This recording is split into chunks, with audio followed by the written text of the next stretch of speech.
we have a gender balance rule at the DNC because, of course, we do. Equal and, okay. Frankly, I don't even know if it makes sense for us to have the gender balance rule anymore in this day and age because I want to focus on whoever's just best at the job. Great. At this point, that's my own view. Terrific. Today is the day that ends in Y, so the Democratic Party is collapsing under the weight of its own absurdity.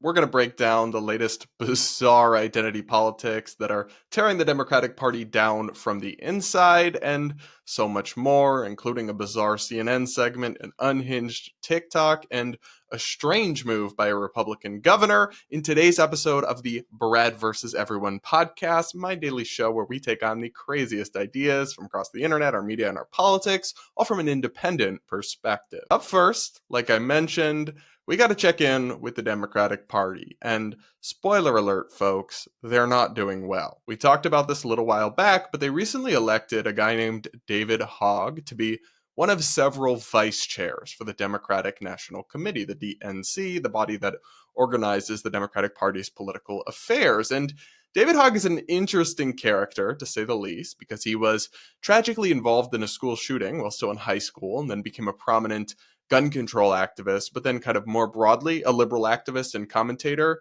And he was at one point kind of cartoonishly woke and absurd, but in the last couple of years has seemed to at least somewhat adjust his messaging, and even in recent weeks, since becoming DNC vice chair, has spoken a little bit of common sense and actually seemed to get it at least a tiny little bit like he did in a recent appearance with Bill Maher. What I think happened last election is younger men, they would rather vote for somebody who, even if they don't completely agree with, they don't feel judged by, than somebody who they do agree with, that they feel like they have to walk on eggshells around constantly because they're going to be judged or ostracized or excommunicated. And what's interesting about this moment is it feels like the two parties in some senses have flipped where, Republicans used to be the judgmental assholes in many ways. And since many Democrats, despite us, I would say for most of us coming from the right place of wanting to do the right thing, we've created a culture where we say, well, if you say the wrong thing, you're excommunicated. And that's just not how human beings work. Nobody is perfect, but ultimately what we have to do here is figure out how to bring people back in and work towards the bigger goal of advancing the future of this country and helping young people especially get by so that they're able to focus on their lives and, getting with a young woman or something like that instead of how are they going to pay their rent, for example, or how are they working their two jobs. Young people should be able to focus on what young people should be focused on, which is how to get laid and how to go and have fun. David Hogg for president, ladies and gentlemen. Hogg has also rocked the boat by suggesting that even in his role as DNC vice chair, he will still work to support primary challenges to old Democrats who are establishment incumbents, and he will support challengers even potentially in safe seats. This has upset a lot of people in the Democratic Party, of course, but he's not wrong that they need new energy and need perhaps fewer octogenarians in party leadership and in important positions. But that hasn't gone over well with a lot of the rest of the party, naturally, because you're going to ruffle feathers when you threaten to take people's jobs away or support challengers to their elections. And at the same time, all of this is going on, there's been kind of an absurd saga playing out in the background that's sort of parallel to this, that you can't totally separate it from all of this drama, but it is sort of separate, where a losing candidate for the DNC vice chair, a female candidate, has been challenging the legitimacy of Hogg's election, not on the basis that the votes were fraudulent or anything like that, but on the basis that it violated their gender parity rules. Yes, seriously, the DNC has written into its rules absurd gender quotas that explicitly say they cannot simply elect the best candidates. They must do explicit balancing in the election process in terms of male, female, and, rest assured, non-binary candidates. This led to tremendous confusion during the most recent selection process, as this since infamous clip from former DNC chair Jamie Harrison showed when he was trying to figure out how the heck they could deal with this gender parity rule, given that one of the candidates was non-binary, or so they claimed. The rules specify that when we have a gender non-binary candidate or officer, the non-binary individual is counted as neither male nor female, and the remaining 6 offices must be gender balanced. With the results of the previous 4 elections, Our elected officers are currently 2 male and 2 female. In order to be gender balanced, we must elect 1 male, 1 female, and 1 person of any gender.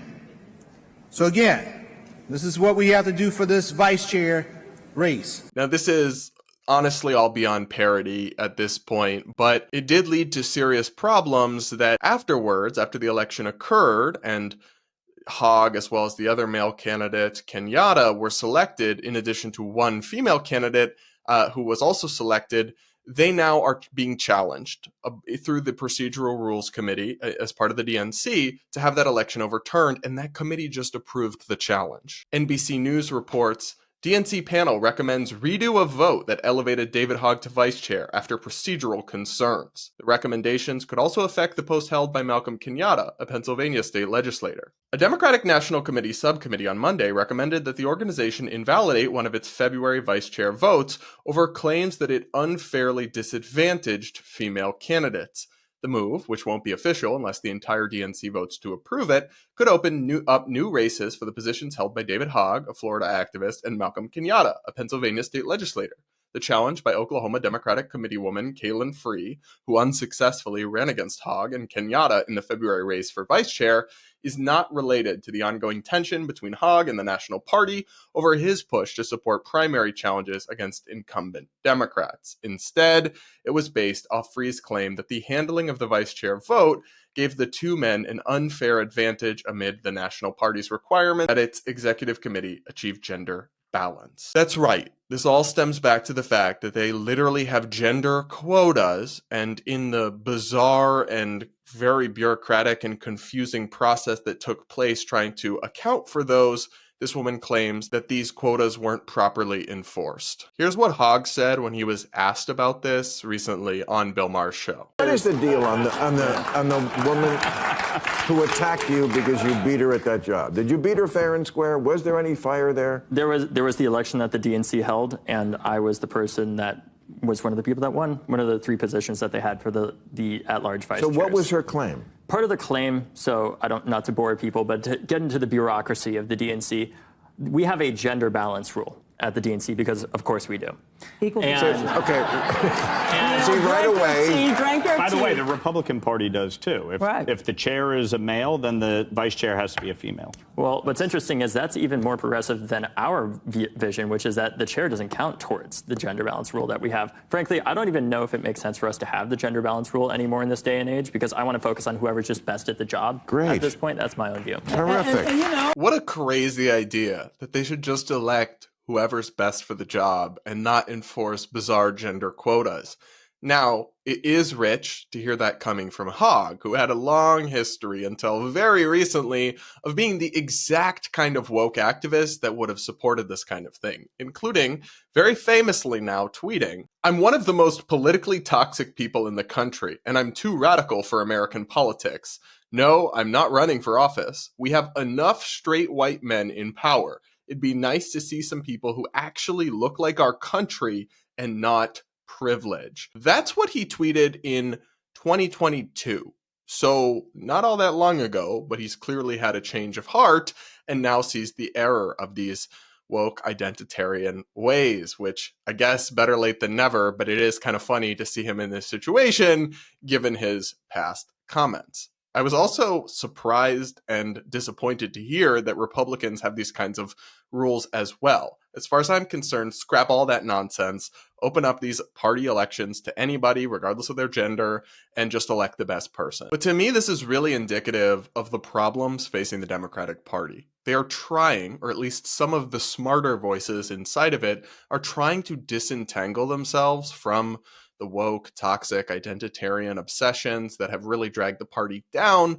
But so many high-profile leaders like Biden and Tim Walz in recent comments keep going back into this identitarian, victim-obsessed territory and dragging the party back into this, rather than presenting any sort of like moderate, economics-driven message or just pushing back on the extremes of the Trump administration and offering kind of a sane, sensible alternative. Rather than that, they keep getting pulled back into this stuff. And that's because the rot goes deep. As you can see, it is literally embedded into the rules of the party itself. You can't just flip a switch, especially when you're not willing to take on the radical activists that have bullied the Democrats in terms of this kind of issue to adopt these absurdities and these radical positions in the first place. I mean, they're literally about to remove their 2 male vice chairs over allegations that their elections, which they won by a lot of votes, by the way, it wasn't close, violated their rules regarding gender parity quotas. It is not 2020, and I don't know how they're still doing this, how these rules haven't been updated. To be clear, this woman, she may actually be correct in her procedural claim that this was, in fact, the rules, and it gets very arcane and very complicated in the details. Essentially what happened, and I will try not to butcher this, but what happened was the first vote where they elected the first chair, they elected a female candidate. Then they had to elect 2 more chairs, and they did it in one single vote. And they told everyone that you had to vote for 1 male in this vote because of those parity rules, and then 1 candidate of any gender. Now, the 2 that resulted from that vote were Kenyatta and Hogg. This woman claims that because they were instructed that they had to pick 1 male, then therefore she was discriminated against, even though everyone had the option to pick her and just didn't still. Maybe that is technically true according to the rules. Maybe they were incorrect to add that stipulation. I don't know. The Rules Committee voted that that was the case. But to me, it's the fact that they still have these absurd rules and they're still playing these stupid games that is just beyond parody at this point. And I will say it is, unlike what this NBC News article suggested, to me, it is actually not possible to completely disentangle this mess from the ongoing feud that Hogg is having with the party, where he's trying to take it in a different direction. And look, I'm not sure his direction is the right direction, politically speaking, or policy-wise, certainly not, but at least it's different, and what the Democrats have been doing isn't working. But obviously this ruling is not about that. It's about the technicalities of the rules. But it is an open question whether the members of this committee, who many of whom may have been very upset or offended or felt threatened by what Hogg is doing, had that influence their decision. He has said publicly that he believes if there was someone else involved and it wasn't his name, they would not be redoing the election like this. They wouldn't have passed this procedural objection. They would have just said, okay, next time we'll do it differently, but this one stands. And so I don't know if that's true or not, but my hunch is it's potentially at least a factor, and you can't totally disentangle these 2 ongoing controversies. But I just find it funny how Democrats are going through all this soul searching right now about, like, how did we lose young men of all races, but especially young white men? It's actually not that deep. No one in these groups, really no one in any groups, but especially in these groups, is interested in toxic identitarianism. And for years, you guys have been deeply, deeply intertwined with those exact ideas and philosophical approaches to politics, even at the core level of your party itself. If you want to stop the bleeding, if you want to win back some of these people, which I'm not sure it's even possible, but you've got to try something different and rip up these identitarian rules and obsessions. But what do you guys think of this mess? Do let me know in the comments. Do hit that like button while you're at it, and make sure you're subscribed as well. Plus, guys, remember to send me voice notes at the link in the description with your woke horror stories, your personal experiences, and other things you want me to respond to and give you advice in an upcoming episode. And remember to check out the new Last Brain Cell merch line that just dropped. Check it out in the description. Plus, subscribe to my second YouTube channel where I will be uploading original bonus content, and already did put out one story time about how I got fired from my woke college newspaper for a non-binary microaggression and for supposedly old racist tweets. I told that whole story on my second channel. Go check it out at the link below after you finish this episode, because we are not done. There's so much more to talk about today. First, here's a TikTok that's going viral where a white woman is practically peeing herself with joy at the idea that Luigi Mangione, the alleged killer of a healthcare CEO, may go free because of a theory she's concocted. Let's take a listen. Bro, Luigi Mangione might walk! Allegedly, the cops forgot to provide a warrant when they searched Luigi's backpack. Bro, they violated his Fourth Amendment rights. They did not provide a warrant when searching Luigi's backpack. This man could walk! Imagine Luigi runs for office somewhere because he gets to walk on this case. Because of an administrative error from the cops not providing a warrant.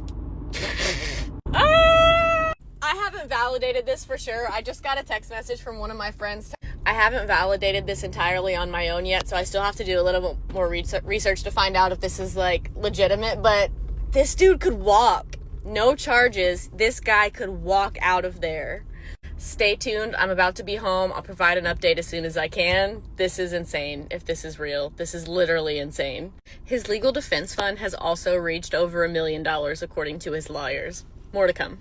Well, that's concerning that over $1 million has been raised for somebody who's accused of murdering someone in cold blood. But a lot to unpack here. First of all, kind of insane to admit that you're just posting random information on the internet that you haven't verified before even checking it. That's probably not great. That's probably not the best thing to do. Just my hot take. But she's just probably incorrect on the facts for a couple of reasons. One, there's a ton of evidence against Mangione, so even if the backpack was excluded, the whole case wouldn't be dismissed. He wouldn't necessarily just walk. And also, they searched his backpack when he was arrested. And I'm not a lawyer, so don't quote me on this, but I think if they have a warrant for your arrest or they have probable cause to arrest you, they are allowed to search you and your belongings and don't need a separate warrant for that. I'm pretty sure she's just wrong about this whole thing. But the more important thing to me is the idea that this woman genuinely seems thrilled to the point of euphoria at the idea that somebody who allegedly tracked down a father of two and killed him in cold blood would walk for that. Are y'all sure? Because it's not just this one girl. We've gone over the polling. There is fairly widespread support among young people for Luigi Mangione, for people who feel that his actions are justified by what they see as the horrors and harm caused by the health insurance industry. But that is, I've talked about this before, that is an insane perspective that literally threatens the foundations of our civilization because, one, I think the claim that he's responsible for killing people with his insurance denials and all of that is highly suspect, and we could get into all the details of it. But even if he was, this man received no trial. He was accused of violating no law in a court. He received no sort of verdict from a jury of his peers to be sentenced to a death penalty. So what you are saying, if you support Luigi, if you want him free, even though you believe he did it, is that it's okay to go out and kill someone just based on a belief that they're doing harm in the world.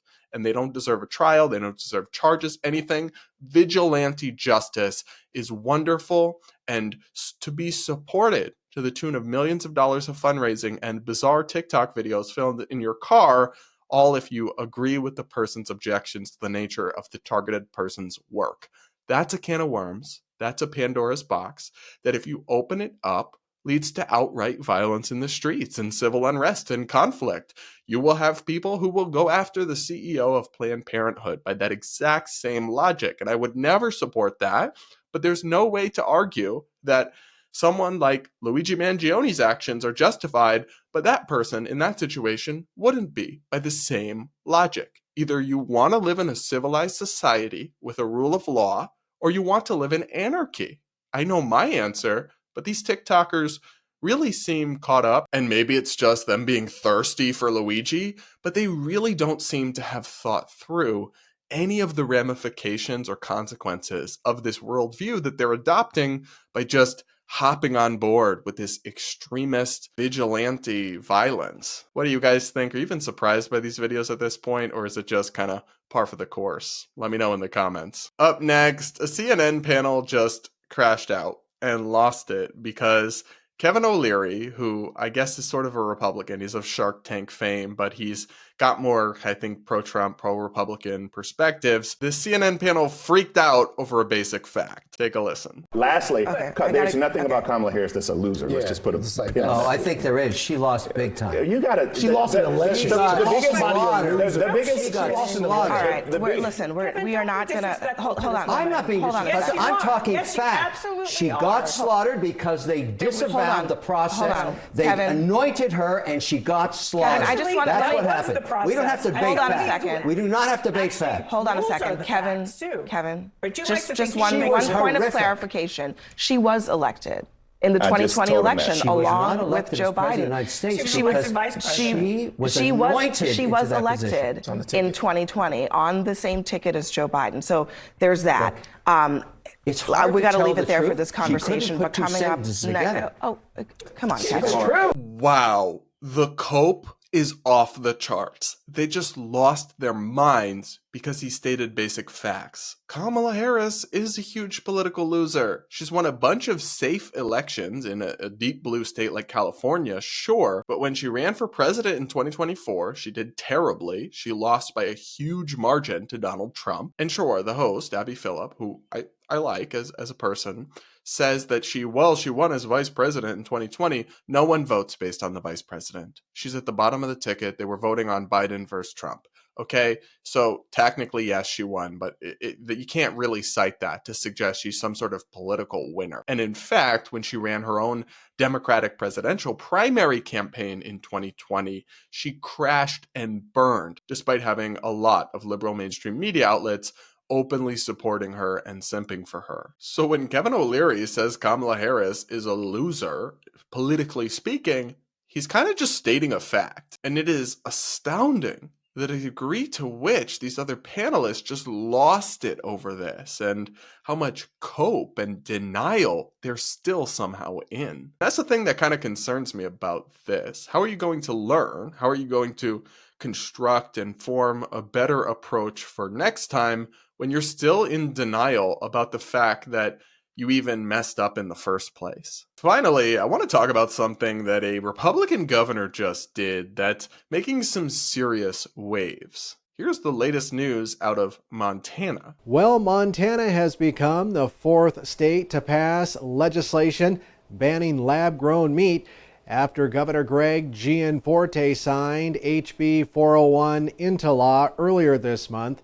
And the governor says he's proud to support Montana's ranchers. There's nothing better than Montana beef. The world knows that. I don't know why anybody would want something out of a petri dish. So I was proud to sign this bill into law. We don't need lab-grown meat here in the state of Montana. The governor is publicly bragging about what he just did. He posted a tweet that says, "So-called lab-grown meat has no place in Montana. By signing HB 401 into law, I am proud to defend our way of life and the hard-working Montana ranchers who produce the best beef in the world." He attached a press release that has more details.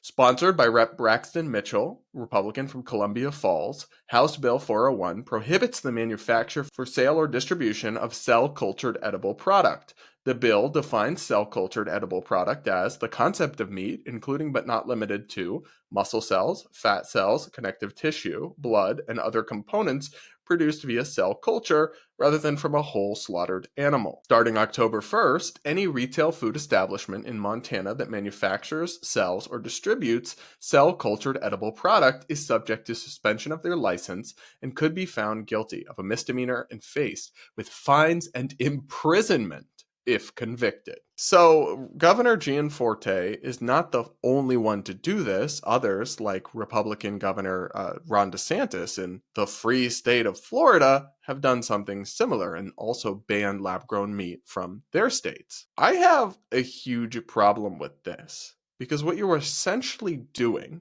is substituting the government's judgment for what individuals can buy and consume with absolutely none of the normal legitimate justifications that would justify such an intervention. These meat products have to be approved by the FDA and their extensive safety testing process. And there's a lot of research showing it's not harmful for you. So there is no safety reason to be doing this. They're simply saying, this isn't real meat and it's not our way of life to eat stuff like this. That's fine though. Then don't eat it. Don't purchase it. Use your dollars and in your community support ranchers locally. But some people might want to eat lab-grown meat. They might be concerned about reducing carbon emissions because there's a lot of CO2 emissions involved in traditional meat production. They might be concerned about ending cruelty and suffering towards animals, but still want to consume meat. That's one reason I would personally be very interested in trying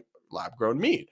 I'm very bothered by the points that vegetarians raise about how animals are treated in kind of our meat production system, but I'm pretty attached to eating meat. So something like this would be a great option for me that I should be free to try. It's not your business to tell me with no valid safety justification what I can and can't eat or what businesses should win and lose in a market. And that's what they're doing here. They're open about it. They're picking winners and losers. They're saying, we're going to use the force of the law to legally ban competition from traditional farmers, which will potentially stop price reductions that would come from competition, and it will stop people from actually getting to choose what kind of business and what kind of product they want to support. I thought Republicans were all about freedom and about choices and about personal responsibility and being free and not having overreaching government. Well, now y'all want the government to reach into my grocery cart. Seriously? There's a blatantly crony capitalist nature to this as well. They're blatantly and openly doing this, saying we're doing this to protect the cattle ranchers from competition from this other product and meat source. They're not being shy about it. These are groups that donate a lot of money to these politicians and lobby them, and they are rewarding them by using the power of government, which is supposed to simply be used to uphold the public's safety and rights, to benefit these specific businesses by legally prohibiting their competition and taking choices away from consumers so that these traditional cattle farmers don't have to compete, but instead just get the market kind of skewed in their balance into perpetuity by the government. That's, ironically enough, almost a form of DEI for cattle ranchers. Like, it's not equality, it's not competition, it's not meritocracy. May the best approach and product win. It's special privileges for groups that the institution wants to promote. You can't claim to be the party of meritocracy while pulling stunts like this. I find this ridiculous and deeply hypocritical, but you guys let me know what you think. Maybe you support it. Let me know in the comments. All right, guys, that'll be it for this episode of the Brad vs. Everyone podcast. Thank you all so much for tuning in. Please do make sure you're subscribed if you aren't yet. Do hit that like button before you go. Remember to send me some voice notes, check out the merch, and subscribe to my second channel. And with that, we'll talk again real soon.